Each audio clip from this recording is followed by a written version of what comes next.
Good evening. நம்ம இன்றைக்கி வந்து பார்த்திங்கன்னா ஃபிசிக்ஸ் போர்டு எக்ஸாம் 4 மார்ச் வருது. நம்மளுக்கு 5 days இன் ஹேண்ட் இருக்குது.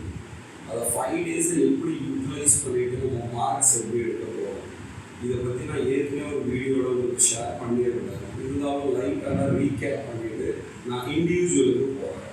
Okay, let's start because we don't have any more time. இப்போ ஃபிசிக்ஸில் உங்களுக்கு நல்லா தெரியும், 2 வால்யூம் இருக்குது.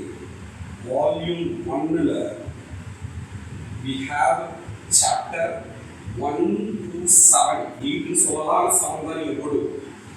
Volume 2 we have chapter 8 to 14.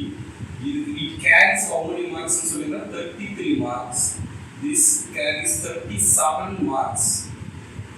இது உங்களுக்கு ஏற்கனவே தெரியும், எல்லாருக்கும் தெரியும், எனக்கு தெரியும். இருந்தாலும் பரவாயில்ல, அதே மாதிரி கவர் பண்ணிடலாம். நான் என்ன சொல்கிறேன்னா, இந்த 5 நாள் எப்படி நீ படிக்க போகிற. Even if you are starting, இப்போ தான் சார் ஸ்டார்ட் பண்ணுறேன், நான் 1-2 கொஸ்டின் தான் அங்கங்கே படிச்சு வச்சுருக்கேன் அப்படின்னு நினச்சிருந்தீங்கன்னா, this is a right method to start. நான் சொல்கிறது அப்படி ஃபஸ்ட் எடுத்தவங்க என்னென்னா, வால்யூம் 2 ஸ்டார்ட் பண்ணுங்கள். ஏன்னா வால்யூம் 2 தான் பார்த்தீங்கன்னா நீ படிக்க போகிற ஒவ்வொரு சாப்டர்லையும் மார்க்ஸ் அதிகமாக வாங்க முடியும்.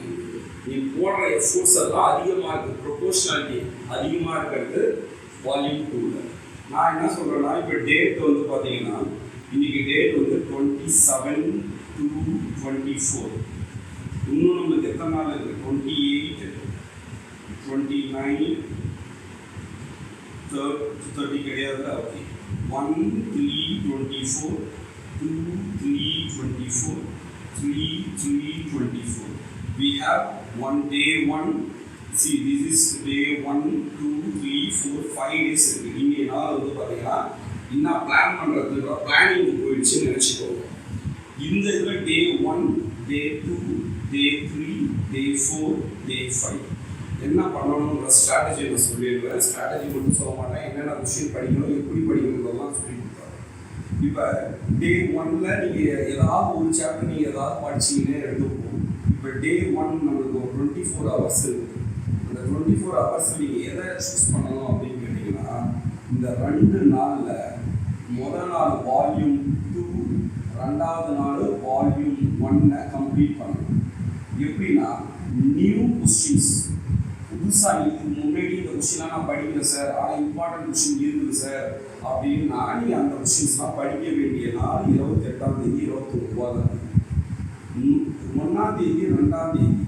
அதே வால்யூம் 2, வால்யூம் 1 மறுபடியும் 2 ஃபுல் ரிவிஷன் பார்க்கணும்.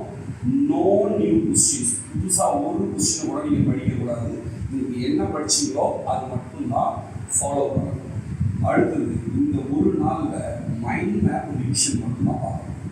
மைண்ட் மேப் ரிவிஷன்ஸ் நீங்கள் புக்கை உட்காந்து திறந்துட்டு படிக்கவே கூடாது, இதை மட்டுமே ஃபாலோ பண்ணணும். சரிங்களா? ஓகே, இது ஸ்டார்ட் பண்ணி இப்போ நம்ம பார்த்தீங்கன்னா டே 1 டே பிளான் போகலாம். இது வந்து ஓவராலாக 5 நாளுக்கு என்ன பண்ணணுன்றதை சொல்லிட்டேன். இதை ஃபாலோ பண்ணால் மட்டும்தான் நீ மார்க்ஸ் ஸ்கோர் பண்ண முடியும். எவ்வளோ ஸ்கோர் பண்ண முடியுங்கிற கான்ஃபிடென்ஸ் நம்ம சொல்கிறேன், எப்படி பண்ணணுன்றத சொல்கிறேன். நீங்கள் இந்த பிளானை ஃபாலோ பண்ணிக்கோங்க. If you have most note பண்ணிக்கோங்க என்னென்ன பண்ணணும். இப்போ நான் என்ன சொல்லியிருந்தேன்னா, வால்யூம் 2 தான் ஃபஸ்ட்டு முடிக்க சொல்லுவேன். இப்போ நாளைய ஷெடியூல் நாளைக்கு என்ன பண்ணியிருந்தோம்னா, அதாவது என்ன டேட்டு, 28ஆம் தேதி. 28ஆம் தேதி என்ன பண்ண போகிறேன், 28 to 24 என்ன பண்ண போகிறேன். நான் என்ன பண்ணுவேன் அப்படின்னா, மார்க்ஸ் ஸ்கோர் பண்ணணும்னா ஃபஸ்ட்டு சாப்டர் 14 படிப்பேன். என்னவே செமிகண்டக்டர் டிவைசஸ். செமிகண்டக்டர்ஸ் இதில் எத்தனை மார்க் கேரி ஆகுது? 7 marks. என்னென்ன கொஸ்டின் சொல்லிடுறோம் அதை நோட் பண்ணிக்கோ, அதை படிக்காது. மினிமம் அது தெரிஞ்சிருக்கும். What I mean is just minimum number of question. Question number 1 first எடுத்தவங்க என்ன ஆகும் அப்படின்னா, செமிகண்டக்டர்னா என்ன? அப்போ ஜென்ரலாக direct question, energy band diagram for conductor semiconductor. But semiconductorல intrinsic, இது extrinsic semiconductor.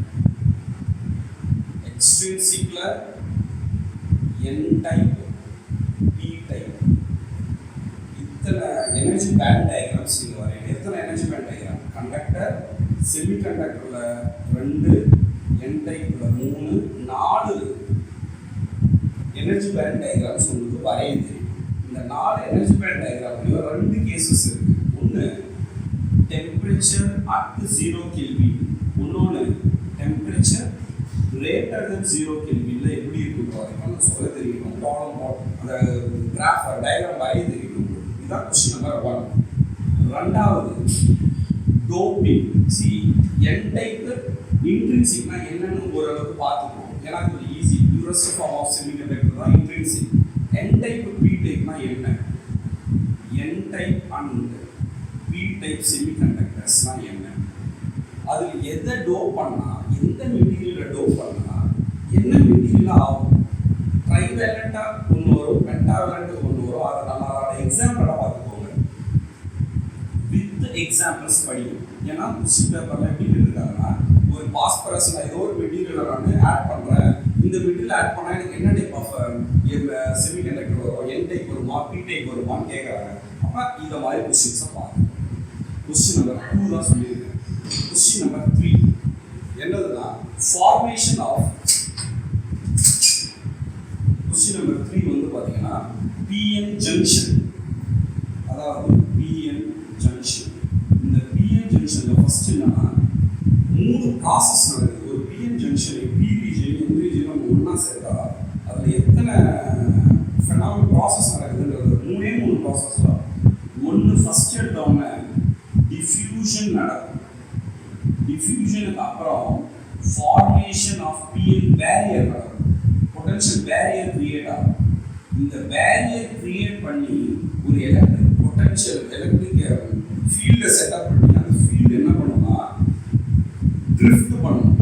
அப்போ இந்த டிஃப்யூஷனா என்ன, ட்ரிஃப்ட்னா என்ன, பேரியர்னா என்ன, பேரியர் பொட்டன்ஷியல்னா என்ன, பேரியர் ஒன்று இருக்கு. இது எல்லாத்தையும் சேர்த்து ஒரு கொஸ்டினா பார்த்தீங்கன்னா கொஸ்டின் நம்பர் 3. அப்போ இந்த 3 கொஸ்டின் ப்ளஸ் 4வது கொஸ்டின் என்னவா இருக்கும்? என்னதுன்னா half wave rectifier, full wave rectifier. அதுக்கு முன்னாடி VI கேரக்டரிஸ்டிக்ஸ் வந்து VI characteristics of PN junction diode வந்து கொஸ்டின் நம்பர் 5.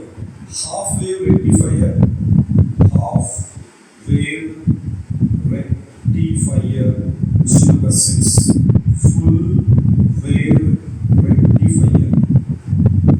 Total 6 questions இருக்கு.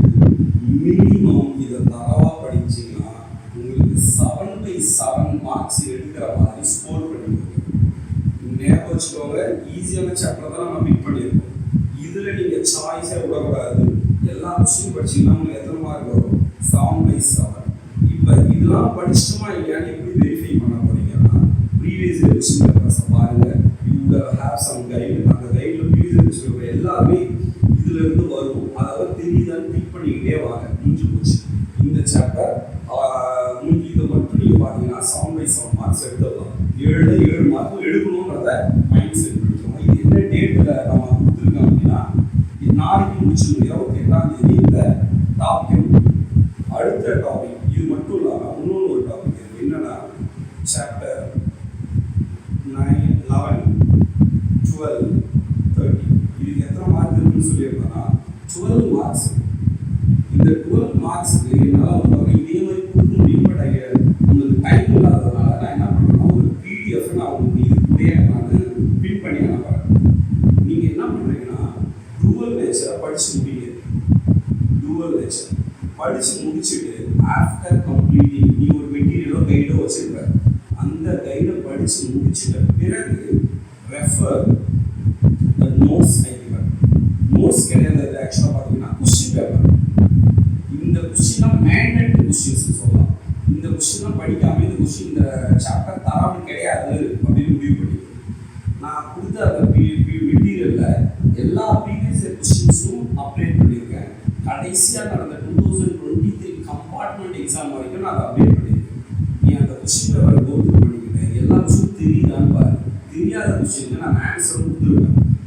ஐ நோ உங்களுக்கு எது கஷ்டமாக இருக்குன்றது எனக்கு தெரியும், அதுக்கேற்ற மாதிரி கொடுத்துருக்கேன், நீங்கள் அதை கிளிக் பண்ணிக்கோங்க, தெரியாத விஷயம் படிச்சுக்கோங்க. அதில் நம்ம சப்போஸ் உங்களுக்கு இது எல்லாமே பார்த்து எனக்கு மீறி எனக்கு ஒரு டவுட் இருக்குன்னா கமெண்ட்டில் மெசேஜ் பண்ணுங்கள். I will send it, I will help you anyhow, I will help you, don't worry. இது dual nature-க்கு refer the questions I have attached to the video. அதே மாதிரி dual nature-க்கு அப்புறம் atoms-க்கு அப்புறம் nuclei. See, இந்த 3 சாப்டர்ல dual nature கான்செப்ட் வைஸ் ஈஸியா இருக்கும், ஆனா கொஸ்டின் கேட்கறது கொஞ்சம் டஃபா இருக்கும். அதனால தான் நான் உங்களுக்கு previous question paper go through பண்றதுக்கு நான் டாபிக் வைஸ் அழகா கொடுத்துருக்கேன். if you go through that you will get a superb idea on that. and atoms இது dual nature என்ன கேட்பாங்க, நான் மறுபடியும் சொல்றேன். dual nature வந்து பாத்தீங்கன்னா தியரி பிளஸ் நியூமெரிக்கல் கேட்பாங்க.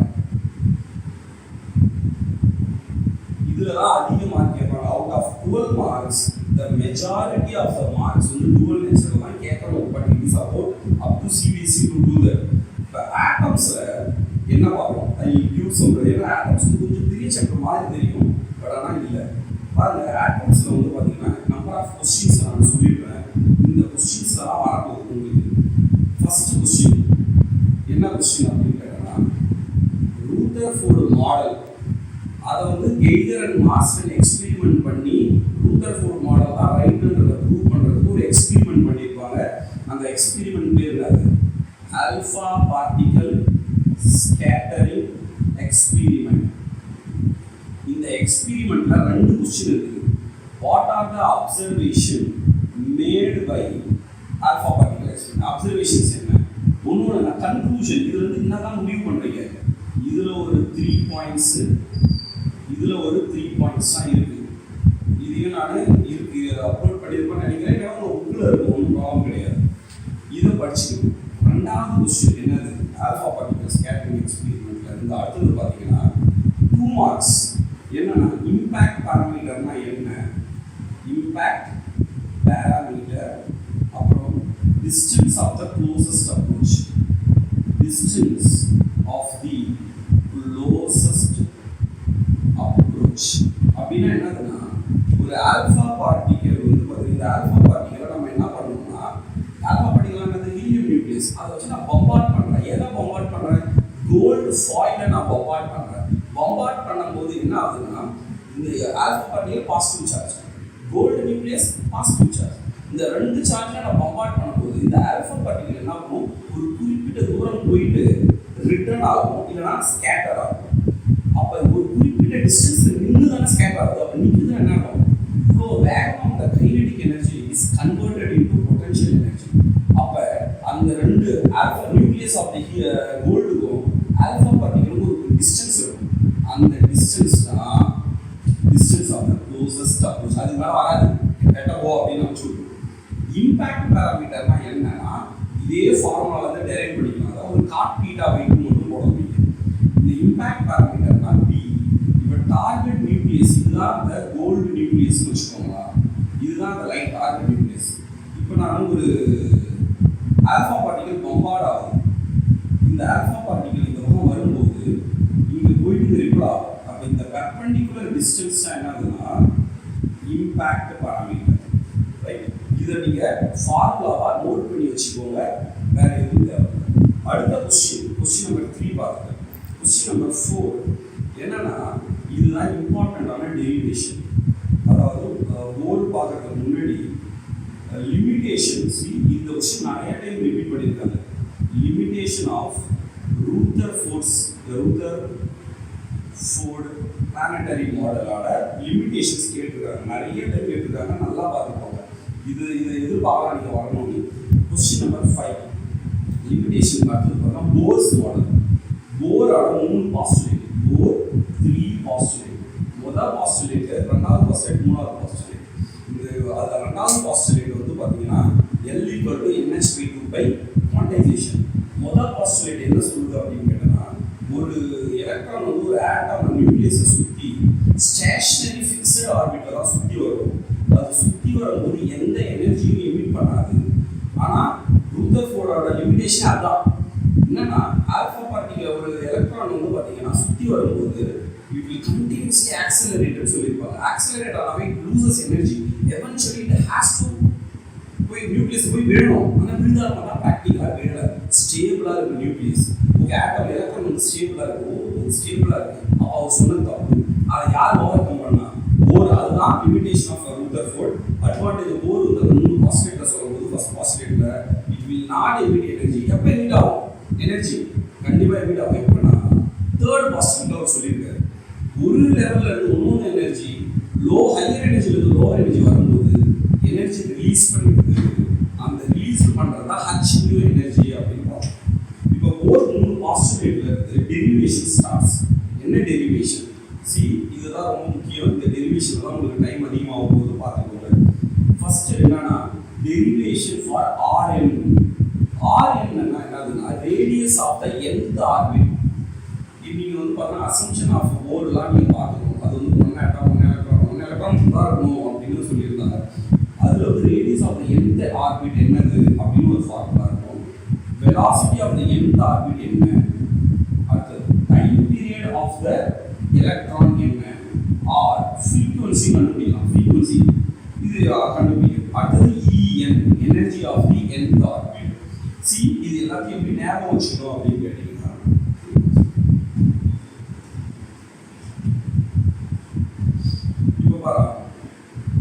போரோட ரேடியஸ் எவ்வளோன்னு மனப்பாடமாக தெரியும் ஃபிங்கர் டிப்ஸில். 0.53 ஆங்ஸ்ட்ராம். அதே மாதிரி அப்போ ஆர்என் எவ்வளோ ஆகும்? R n is equal to 0.53 into n square. இந்த 0.53 ஆங்ஸ்ட்ராம்னு போகிறோம். 0.53 ஆங்ஸ்ட்ராம் இன்டு n ஸ்கொயர். ஏன்னா உங்களுக்கு ஆர்எனோட ரிசல்ட்டே இதுதான். நீங்கள் இதை வந்து ஃபார்முலாவாக டெரிவேஷன் பார்த்துட்டு ஆன்சர் வந்தாலும் உங்களுக்கு இதுதான் ஷார்ட்கட் ஃபார்முலா. இது மாதிரி வரும்.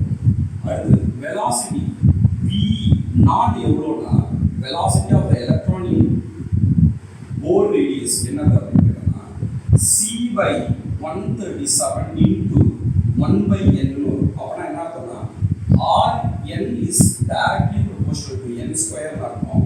இதான் Vn is inversely proportional to n ன்னு அர்த்தம். அது எத்தனை மடங்கு இன்க்ரீஸ் ஆகும்னா c/137 டைம்ஸ் இன்க்ரீஸ் ஆகும். ஃபர்ஸ்ட் ஆர்பிட்ல 1 into c/137, செகண்ட் ஆர்பிட்ல 1/2 into c/137, தேர்ட் ஆர்பிட்ல 1/3 into c/137 அப்படி போயிட்டே இருக்கு. அதே மாதிரி எனர்ஜி Enக்கு எல்லாருக்கும் தெரியும், இதுதான் நீங்க படிச்சிருக்கீங்க. பட் ஆனால் இது சேர்த்து பார்க்கணும். -13.6/n square electron volt or -21.8 சமாதம் பார்த்துக்கோங்க. 21.8/n square joules into 10 power. அது என்னன்னு பாருங்க. ஓகே,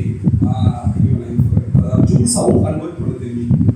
இது ஈக்குவலன்ட் டு ஜூல்ஸ் பார்த்துக்கோங்க. ரைட், இதுதான் En.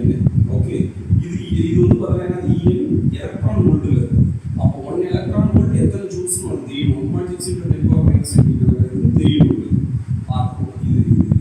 இதுல இருந்து நியூமரிக்கல் கேட்கலாம். Derivation and numerical plus derivation இதை மட்டும் பார்த்தா போதும்.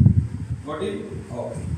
இப்போ இன்னொன்று, இப்போ first half of atoms over பண்ண, செகண்ட் ஹாஃப் ஆஃப் ஆட்டம்ல நீங்க என்ன படிக்கணும்? செகண்ட் ஹாஃப் ஆஃப் ஆட்டம்ல absorption spectrum, line spectrum. One absorption and emission spectrum, emission line spectrum, emission spectrum. நான் இதோட பேசிக்ஸ்லாம் நான் போட விரும்பல, எனக்கு டைம் ஆயிடுச்சு. இப்போதைக்கு நீங்கள் என்ன பண்ணணும்னா, நான் கொடுத்த கொஸ்டின் பேப்பரை எல்லாம் தெரியுதான்னு பார்த்துக்கணும். இப்போ இந்த கொஸ்டின்லாம் தெரிஞ்சிருக்கும். இப்போ இதில் வந்து பார்த்தீங்கன்னா ஸ்பெக்ட்ரம் வரைக்கும் ஞாபகம் வச்சுக்கோங்க. ஒரு ஷார்ட் சொல்லி கொடுக்குறேன். எனர்ஜி லெவல் டயக்ராம் என்னதுன்னா, எனர்ஜி லெவல் டயக்ராம் ஒரு ஷார்ட் கட்டும் சொல்லி கொடுத்துறேன். அதை நீங்கள் பார்த்தீங்கன்னா முடிஞ்சிடும். என் மெட்டீரியலை பார்த்தீங்கன்னா உங்களுக்கு புரியும். இதுதான் பார்த்தீங்கன்னா n = 1 லோவஸ்ட் ஸ்பெக்ட்ரம். அடுத்தது n = 2, அடுத்தது n = 3. அப்போ எனர்ஜி எவ்வளோ? இதுக்கு E1, E2, E3 நீ வேல்யூ சப்ஸ்டிட் பண்ணி மாணவர்களாக தெரிஞ்சு வச்சுருக்கோம். இது இந்த இடத்துல இருக்கிறது லைமன், பால்மர், பாஸ்கல், bracket P5. இதுதான் எனர்ஜி லெவல் டயக்ராம் சொல்றேன். இப்போ இதை வந்து நான் இன்ஃபினிட்டி எடுத்துக்கிறேன். இன்ஃபினிட்டில இருந்து 1க்கு வந்துதுன்னா n = 1 வருதுன்னா அதே மாதிரி இந்த லெவல்ல இருந்து n = 4 5 ல இருந்து வந்தா 4 ல இருந்து வந்தா 3 ல இருந்து வந்தா 2 ல இருந்து வந்தா இது எல்லாமே என்ன சீரிஸ்னா லைன்மேன் சீரிஸ். இந்த லைன்மேன் சீரிஸ்ல ப்ராப்ளம் எப்படி கேட்பாங்கன்னா இந்த இது வந்து பாத்தீங்கன்னா it emits an energy, it emits electromagnetic wave energy. அது பேர் என்ன ஸ்பெக்ட்ரம்ல இருக்கும் அப்படின்னு கேட்டோம்னா இதுல இருக்கும் விசிபிள் லைட் கீழே I think it is UV radiations. இந்த ஸ்பெக்ட்ரம் வந்து UV ஸ்பெக்ட்ரம்ல இருக்கும். இது வந்து என்ன மெம்பர்னா ஃபர்ஸ்ட் மெம்பர்னு சொல்லுவாங்க. First member of Lyman series. இது வந்து என்னது last member of Lyman series. Last member of Lyman series. இதுதான் கேட்பாங்க. இதுல எது லாங்கஸ்ட் வேவ் எது ஷார்ட்டஸ்ட் வேவ் இருக்குன்னா இந்த ஃபர்ஸ்ட் மெம்பர் தான் பாத்தீங்கன்னா longest wave length. First member தான் அந்த லாங்கஸ்ட் வேவ் லென்த். இந்த பெரிய லைன் வந்து தெரியுமா இதுதான் ஷார்ட்டஸ்ட் வேவ் லென்த்னு சொல்லுவாங்க. ஷார்ட்டஸ்ட் அவங்க क्वेश्चन கேட்பாங்க what find the longest wavelength, find the shortest wavelength of Lyman series, Balmer series, Pascal series அப்படி. இப்போ இந்த சீரிஸ் எப்படி ஞாபகம் வச்சுக்கிறதுனா லைமன் அது லேமன் அடிமட்ட இடத்துல கீழே இருக்கிற எனர்ஜி லெவல் இதுல கீழே கிரவுண்ட் ஸ்டேட்னு சொல்லுவாங்க. இது எக்ஸைட்டட் ஸ்டேட்னு சொல்லுவாங்க. ரைட். அப்ப கிரவுண்ட் ஸ்டேட் எக்ஸைட்டட் ஸ்டேட்னா ஃபர்ஸ்ட் எக்ஸைட்டட் ஸ்டேட். இதுதான் n = 2ன்றதுனால ஃபர்ஸ்ட் excited state. இது second excited state, third excited state போகும். இப்போ லைன்மேன் வந்து பார்த்தா உழைச்சி ஒரு லேமேன் நான் கீழே இருக்கிறோம் அவன் உழைச்சி சம்பாதிச்சு நான் முன்னாடி இருப்பான் சொல்லிட்டு வந்து பால்மர் அவன் பேர் என்னது பால்மர். இப்போ லைன்மேன் உழைச்சி முன்னேறினா எனர்ஜி லெவல் அதிகமாச்சுன்னா பால்மர்னு சொல்லுவோம். பால்மரில் வந்து பார்த்தோன்னா லைட் அடிச்சதுன்னா என்ன ஆகும் கிளார் அடிக்குமா? கிளார் அடிக்கும்னா என்ன அர்த்தம் அந்த இடத்துல வந்து பார்த்தா விசிபிள் லைட் இருக்குன்னு அர்த்தம். அப்போ பால்மர் வந்து என்ன ரேடியேஷன்ல வரும்னா விசிபிள் ரீஜன்ல வரும். இது ஸ்பெக்ட்ரம் எப்படி இருக்கும்னா விசிபிள் லைட் ஆட ரீஜன்ல இருக்கும். இதோட வேவ் ஃப்ரண்ட் எப்படி இருக்கும்? இதோட லைட் ஸ்பெக்ட்ரம் எப்படி இருக்கும்னா இன்ஃபினிட்டில இருந்து இங்க இதுல இருந்து இங்க எல்லாமே இந்த ஒரு ரெண்டாவது ஸ்டேஜ்ல இருக்குது. அது பேர் பால்மர். பேஸ்கல்னா என்னது இங்க வரும். இங்க இருந்து இங்க ரைட். உங்களுக்கு லாங்கஸ்ட் எதுன்னு தெரியும், ஷார்ட்டஸ்ட் எதுன்னு தெரியும், ஃபர்ஸ்ட் மெம்பர் எதுன்னு தெரியும், லாஸ்ட் மெம்பர் எதுன்னு தெரியும். இதெல்லாம் வச்சுக்கிட்டு ப்ரீவியஸ் கொஸ்டின் பேப்பரில் கொடுத்த கொஸ்டின் பேப்பர் பார்த்தீங்கன்னா ஈஸியாக இருக்கும். ரைட். அந்த கொஸ்டின் பேப்பர் நான் கொடுத்துருக்கேன். அந்த கொஸ்டின்ஸ்லாம் கோத்ரூ பண்ணுங்க. அதை ஈஸியாக நான் சொன்ன மெத்தடில் சால்வ் பண்ணிக்கலாம். நீங்கள் ப்ராக்கெட் இங்கேருந்து இங்கே வரும், இங்கேருந்து இங்கே வரும், பீஃபண்ட் இங்கேருந்து வரும், அவ்வளோதான். ரைட். இதே மாதிரி ஒன்று இருந்ததுன்னா இங்கேருந்தும் ஒன்று வரும், அவ்வளோதான். சரிங்களா? ஓகே. அப்போ என்ன சார் லைன்மேன் சொன்னீங்க பால்மர் சொன்னீங்க. இப்போ என்னன்னா லைன்மேன் வந்து உழைச்சி இந்த இடத்துல பால்மர் ஆனான். ஆனால் பேஸ்கல்னு ஒருத்தன் வரலாம். அவன் யாருன்னு கேட்டோம்னா அவங்களுக்கே தெரியும். பிராக்கெட் போட்டு ஃபண்டை ரைஸ் பண்ணான். இதை மாதிரி லாஜிக் ஞாபகம் வச்சுக்கோங்க. இந்த சீக்வன்ஸ் மாறாது. சார் இது லைன்மேன் வந்து பார்த்தீங்கன்னா யூவி ரீஜன் சொன்னீங்க, பால்மர் விசிபிள் லைட்னு சொன்னீங்க. இந்த 3 பேரும் தனியாள் தானே? ஐயா பெரிய ஆளு சரியா? ஐயாருன்னா அது இன்ஃப்ராரெட் இவ்வளோ தான். இதை நீங்கள் முடிச்சுட்டு ரிட்பர்க்ஸ் ஃபார்முலா மட்டும் மனப்பாடம் பண்ணிக்கோங்க. ரிட்பர்க் ஃபார்முலா யூஸ் பண்ணி ப்ராப்ளம் வரும். என் மெட்டீரியல் நான் வாட்ஸ்அப் இது கூட பண்ணியிருப்பேன். நான் வீடியோ கூடயே அந்த பிடிஎஃப் அமைச்சிருப்பேன். அதை மட்டும் படிச்சிங்கனாவே போதும். ஆட்டம்ஸை தரவாக படிச்சிக்கலாம். டூவல் நேச்சர் ஆட்டம்ஸ் இன்னும் ஒரு டாபிக் இருக்குது நியூக்ளியை, அதை முடிங்க இன்னைக்கு.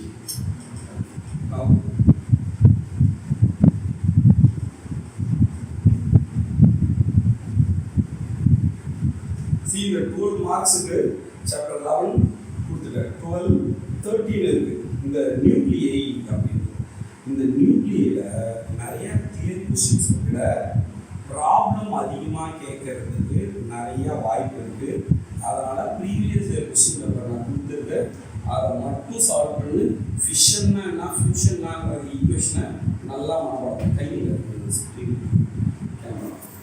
நிறைய ப்ராப்ளம் பார்த்துக்கோங்க. வெறும் அந்த ப்ரீவியஸ் இயர் கொஸ்டின் பேப்பர் மட்டும் பார்த்தீங்கன்னாவே போதும், மற்ற எல்லாத்தையும் நீங்களே படிக்கலாம்.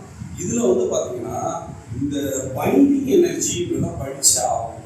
பைண்டிங் எனர்ஜினா என்ன? பைண்டிங் எனர்ஜினா ஒன்றுமே கிடையாது, Δmc². Δmனா மாஸ் எஃபெக்ட். மாஸ் எஃபெக்ட்னா என்ன? இதை நீங்கள் ஒரு டைம் கோ த்ரூ பண்ணுங்க போதும். ப்ராப்ளம்ஸ் இதில் இருக்கிற ப்ராப்ளம்ஸை மட்டும் சால்வ் பண்ணிங்கனாலே உங்களால் நியூக்ளியஸில் ஃபுல் மார்க் எடுக்கணும். சரி, அப்போ இந்த 12 மார்க்கில் make sure that you get 12/12 marks. இதை எடுத்துட்டீங்கன்னா ஏற்கனவே ஒரு 7/7 எது என்ன சாப்டர் செமிகண்டக்டர்லாம் பார்த்துக்கணும். இன்னும் ஒரு 18 மார்க்ஸ் இருக்குதுப்பா. என்னது அப்படின்னு கேட்டோம்னா சாப்டர் 8, சாப்டர் 9, சாப்டர் 10, இந்த 3 சாப்டர் இருக்குது. சரி, இந்த 3 சாப்டரில் நம்ம என்ன பண்ணுவோம்னா 8, 9, 10, 8 தான் இருக்கிறதுல ஈஸியான சாப்டர். இதில் வந்து பார்த்தீங்கன்னா டிஸ்பிளேஸ்மெண்ட் கரண்ட்டுக்கு ஒரு ஃபார்முலா இருக்குது. ε0 d∅/dt ஒரு டெரிவேஷன் இருக்குது. சின்ன டெரிவேஷன், அதனால் அது அதிகமாக கேட்கறாங்க, அதை பார்த்துக்கோங்க. எலக்ட்ரோ மேக்னெட்டிக் வேவ்ஸ்லாம் என்ன, அதோட வேவ்ஸ் எப்படி இருக்கும், ஈக்குவேஷன் வேவ் ஈக்குவேஷன் எப்படி இருக்கும், வேவ் ஈக்குவேஷனுக்கு அப்புறம் பார்த்தீங்கன்னா எப்படி அந்த எலக்ட்ரோ மேக்னெட்டிக் வேவ் ப்ரொடியூஸ் பண்ணுறோம், அதோட ஸ்பெக்ட்ரம் என்ன, ஸ்பீடு அதிகமாக கேட்டிருக்காங்க இந்த கொஸ்டினில். Speed of electromagnetic wave என்னதுன்னா E0/V0. E0ங்கிறது electromagnetic waves. Okay, I just tell you that because it's very easy, முடிச்சிடலாம். ஓகே, இப்போ speed of equation of electromagnetic wave என்ன? Equation of EM wave. அதுக்கு வந்து diagram வரையணும்னா x y z is an x y z. இப்போ இது வந்து பார்த்தீங்கன்னா என்ன வேவ் அப்படின்னு கேட்டிங்கன்னா இது எலக்ட்ரிக் ஃபீல்டுன்னு வச்சுக்கோங்க. எலக்ட்ரிக் ஃபீல்டோட வேவ், மேக்னெட்டிக் ஃபீல்டோட வேவ் எப்படி இருக்கும், இப்படி இருக்கும். அதோட டயக்ராமில் இதை மாதிரி ஏரோ மார்க் போடுது.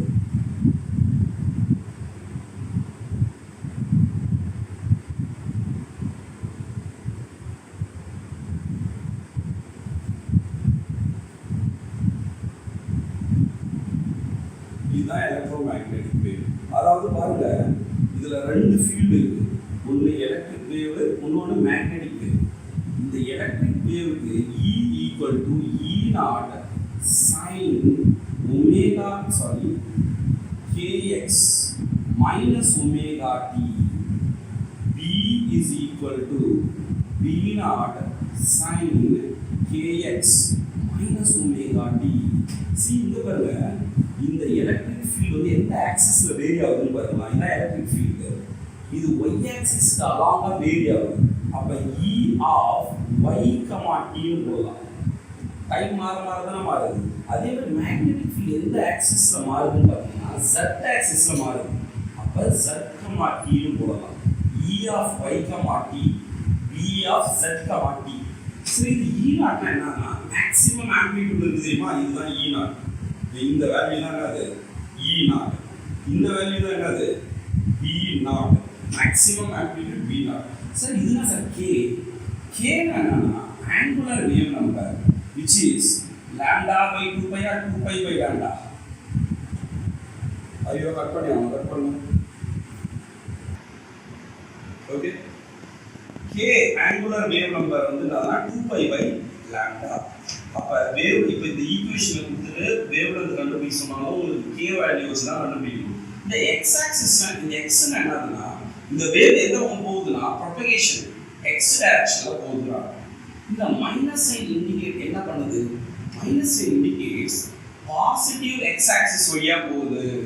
இதுவே பிளஸ் இருந்தா நெகட்டிவ் x ஆக்சிஸ் வழியா போகுது.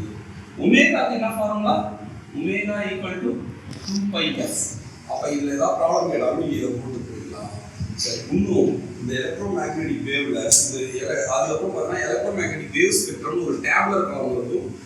உங்களோட எல்லா டீச்சர்ஸும் அதை சொல்லி கொடுத்துருப்பாங்க. அந்த டேப்லெட்டில் தான் தரவு பண்ண வேண்டியது உன் கையில் இருக்கு. அதை தரவு பண்ணும்போது ஃப்ரீக்குவன்சியோட ரேஞ்ச் மனப்பாடம் பண்ணுறதா, வேவ் லென்த்தோட ரேஞ்ச் மனப்பாடம் பண்ணுறதான்னு தெரியும். எதை மனப்பாடம் பண்ணுறீங்கன்னா வேவ் லென்த்தை மனப்பாடம் பண்ணிக்கோங்க. வேவ் லென்த்தை லேண்டாவை மனப்பாடம் பண்ணிக்கிட்டீங்கன்னா C = நியூ லேண்டான்னு போடலாம். அப்போ ஃப்ரீக்குவன்சி = C by லேண்டா. இந்த ஃபார்முலாவை சப்ஸ்டிட் பண்ணிட்டு இதில் இருந்து இதை கண்டுபிடிச்சிக்கலாம் நீங்கள். அதனால் இதை நல்லா பார்த்துக்கோங்க. யூசஸ் பார்த்துக்கோங்க, ப்ரொடக்ஷன் பார்த்துக்கோங்க, ஃப்ரீக்குவன்சியோட ரேஞ்சும் வேவ் லென்த்தோட ரேஞ்சும் பார்த்துக்கோங்க. சப்போஸ் உங்களுக்கு வந்து பார்த்தீங்கன்னா ஒரு ஃப்ரீக்குவன்சி கொடுக்குறாங்க, சே ஃபார் எக்ஸாம்பிள் 10^18 ஹெர்ட்ஸில் ஒரு ரேஞ்சில் ஒரு ஃப்ரீக்குவன்சி கொடுக்குறாங்க.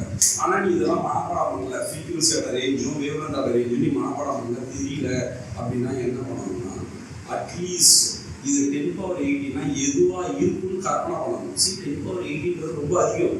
அப்போ it must be gamma ray x ray இருக்கு. அப்போ ரெண்டுத்துல ஏதோ சரி அப்படின்னா யூவி கூட இருக்கலாம். ஆனால் ஆன்சர் என்னன்னா எக்ஸ்ரே. ஆனால் இது உங்களுக்கு தெரியல, கண்டுபிடிக்க தெரியல அப்படின்னா இது அட்லீஸ்ட் 10^18 அதிகமான ஃப்ரீக்குவன்சி இந்த 3 தான் இருக்குன்னு சொல்லிட்டு அந்த 3த்தையுமே எழுதி வச்சுக்கிட்டா அவனுக்கு மார்க் கொடுத்துருவாங்க. அட்லீஸ்ட் ரெலவெண்ட்டாக எழுதிருக்க அப்படின்னு மார்க் கொடுத்துருவாங்க. 6க்கு 7க்கு எழுதுனா கஷ்டம், டைம் மேனேஜ் பண்ண முடியாது. அதுக்காக நான் சொல்கிறேன். சரியா? அப்போ எலக்ட்ரோ மேக்னெட்டிக் வேவ்ஸும் முடிச்சாச்சு. இன்னும் 2 சாப்டர் இருக்குது. என்னது? Ray optics, wave optics. ஞாபகம் வச்சுக்கோ, ரே ஆப்டிக்ஸில் இருக்கிற இம்பார்ட்டன்ட் கொஸ்டின் படி வேவ் ஆப்டிக்ஸில் இருக்கிறது 3 டாபிக் தான். உனக்கு என்ன ஃபர்ஸ்ட் ஹாஃப்ல அந்த ஹைஜீன்ஸ் பிரின்சிபலை தரவு பண்ணேன். 2வது ஹாஃப்ல வந்து பார்த்தோன்னா டபுள் ஸ்லிட்டு, சிங்கிள் ஸ்லிட் இருக்குது. டபுள் ஸ்லிட்டுக்கான ஃபார்முலா, சிங்கிள் ஸ்லிட்டுக்கான ஃபார்முலா மட்டும் நான் பண்ணேன். எது கேட்டாலும் அதை எழுதி வச்சிருக்கு. You will get marks. Okay, now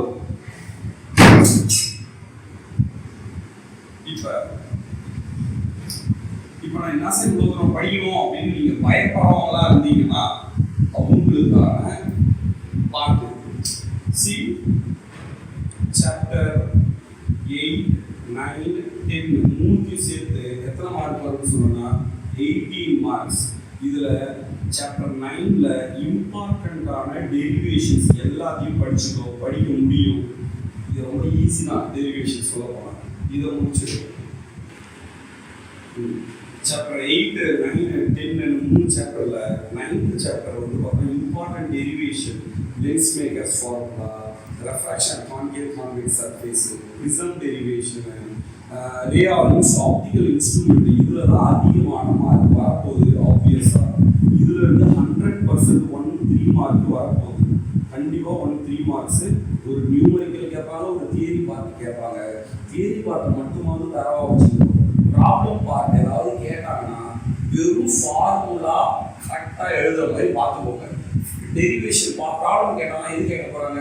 double slit கேட்க போகிறாங்க, இல்லைன்னா சிங்கிள் ஸ்லிட். டபுள் ஸ்லிட்டான ஃபார்முலா, சிங்கிள் ஸ்லிட்டான ஃபார்முலாவை தரவு பண்ணி வச்சுக்கோங்க.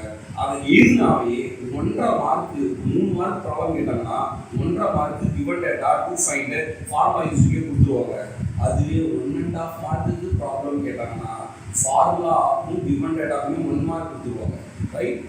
கிரேஷியஸாக 1 மார்க் கொடுப்பாங்க. தைரியமாக ஃபார்முலாவை படிச்சுருவோம். கண்டிப்பாக கேட்பாங்க. இந்த 8th சாப்டர் 9th சாப்டர் நீங்கள் என்னன்னா சரி ஆரம்பரையாகவே படிச்சுக்கிட்டு வச்சுக்கோங்க. ஒரு 9 மார்க் எடுக்க மாட்டீங்க. 18 இம்பார்ட்டன்ட் கொஸ்டின் ஒரு டஃப்பாக வந்தாலும் 9 மார்க் எடுக்க முடியும் உங்களால். கண்டிப்பாக எடுக்க முடியும். ஏற்கனவே ப்ளஸ் அந்த சாப்டர் 10, 11, 12, 13க்கு எத்தனை மார்க் எடுக்க சொல்லியிருக்கேன்? 12க்கு 12 எடுக்க சொன்னேன். சரி, 1 நேரம் எடுக்கல, ஒரு மார்க் போயிடுச்சு சார், 2 மார்க்கே போதும்னு வச்சுக்கோ, 10 மார்க் ப்ளஸ். இது கண்டிப்பாக நீங்கள் மிஸ் பண்ணவே கூடாது. செமிகண்டக்டர் டிவைஸை 7/7 எடுக்க முடியும். இப்போ சாப்டர் 1, சாப்டர் 2, சாப்டர் 3 இந்த 3 சாப்டரையும் இம்பார்ட்டன்ட் கொஸ்டின்ஸும் டெரிவேஷனும் படிச்சிங்கன்னா 16 மார்க் டோட்டல் மார்க்கு. அதில் ஒரு பாதி மார்க்கு, ஒரு 8 மார்க் எடுக்க மாட்டீங்க.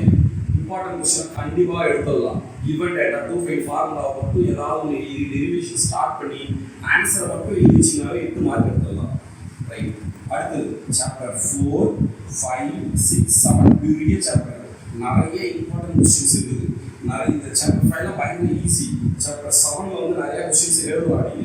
டிரான்ஸ்ஃபார்மர் இருக்குது, ஜென்ரேட்டர் இருக்குது, டைபோல், இது வந்து மேக்னெட்டிக் டைபோல் இருக்குது, எல்லா டெரிவேஷனும் ஓரளவுக்கு கோத்ரூ பண்ணி வச்சுருந்தீங்கன்னாவே உங்களுக்கு 17 மார்க்கில் அதில் ஒரு 8 மார்க் எடுக்க மாட்டீங்களா? இம்பார்ட்டன்ட். இப்போ ஈஸியாக எடுக்கலாம் 8 மார்க். வெறும் given 2 எழுதி வச்சாலே இது எல்லாத்தையும் ஆட் பண்ணுங்க. 10, 19, 26, 26 ப்ளஸ் 16 எவ்வளோ வருது? 20, 30, 42 மார்க் வருது. எவ்வளோ இருக்குது? Out of 70 marks. இது கூட 30 மார்க் ஆட் பண்ணிக்க எவ்வளோ வருது? யூ கேன் ஈஸிலி கெட் ஒரு 2 மார்க் போயிடுச்சுன்னு வச்சுக்கோ. அது 70/100 எடுக்கிறதுக்கு இந்த 5 நாளில் பயங்கர ஈஸி. புரியுதா? ஈஸியாக பண்ணலாம். ஃபிசிக்ஸ் ஒன்றுமே கிடையாது. இந்த 70 மார்க் எடுக்கிறது சாதாரணமாக 5 நாள் படிக்கணும்னு நினச்சா போதும். You can get 70 marks. Guarantee if you follow this things. நான் என்ன பண்ணியிருக்கேன், இது கூட ஆட் பண்ணியிருக்கேன். என்ன ஆட் பண்ணியிருக்கேன்னா, அந்த ஒரு 4 சாப்டருக்கு மெட்டீரியல்ஸ் ஆட் பண்ணியிருக்கேன். நீங்கள் அதை மட்டும் திடீர்னு அதை படிக்கக்கூடாது. நான் ஏற்கனவே சொல்லியிருக்கேன். நீ இத்தனை நாள் என்ன படிச்சியோ, உன் கிளாஸ் ஒர்க்கை பார்த்து படிச்சா கிளாஸ் ஒர்க்கை ஃபாலோ பண்ணு, கைடை பார்த்து படிச்சா கைடை ஃபாலோ பண்ணு. எதுவுமே படிக்கலாம், நீ எதை வேணாலும் பாரு. அது is up to you. Right? அப்போ ஈஸியாக இன்னைக்கு ஆரம்பிச்சா கூட நீ என்ன பண்ணலாம், 5 டேஸில் 70 மார்க் எடுக்கணும். இம்பார்ட்டன்ட் கொஸ்டின்ஸ் மட்டும் படிச்சு டைம் டேபிள் ஷெடியூலை ஃபாலோ பண்ணி இந்த 70 மார்க்ஸ் ஈஸியாக எடுக்கலாம். Okay, all the best. Don't get scare. ஒன்றுமே கிடையாது. 70 மார்க் எடுக்கிறதுலாம் எல்லாராலையும் எடுக்க முடியும். நீ யூடியூப்பில் பார்க்கணும்னா என்ன அர்த்தம் அப்படின்னு கேட்டனா, நீ படிக்கணும்னு மைண்ட் செட் வந்துட்டுன்னு அர்த்தம். இதுக்கப்புறம் இந்த சேனலை பார்க்கவே கூடாது. எந்த சேனலையும் பார்க்கக்கூடாது. படி. 5 நாள் படிச்சுன்னா கண்டிப்பாக வரல. உங்கள் டீச்சர்ஸ் கிட்ட பிளஸிங்ஸ் வாங்கிட்டு நல்லபடியாக எழுது. உங்கள் பேரண்ட்ஸோட பிளஸிங்ஸை சூப்பராக எழுது. Don't worry. 70 is just a matter of time. 5 நாள் நீ உட்காந்து effort of time you get 70 marks. Okay, all the best. see you. bye. ஏதாவது கமெண்ட் டவுட் இருந்ததுன்னா கமெண்ட்ல கேளுங்க. I may do it. okay, thank you.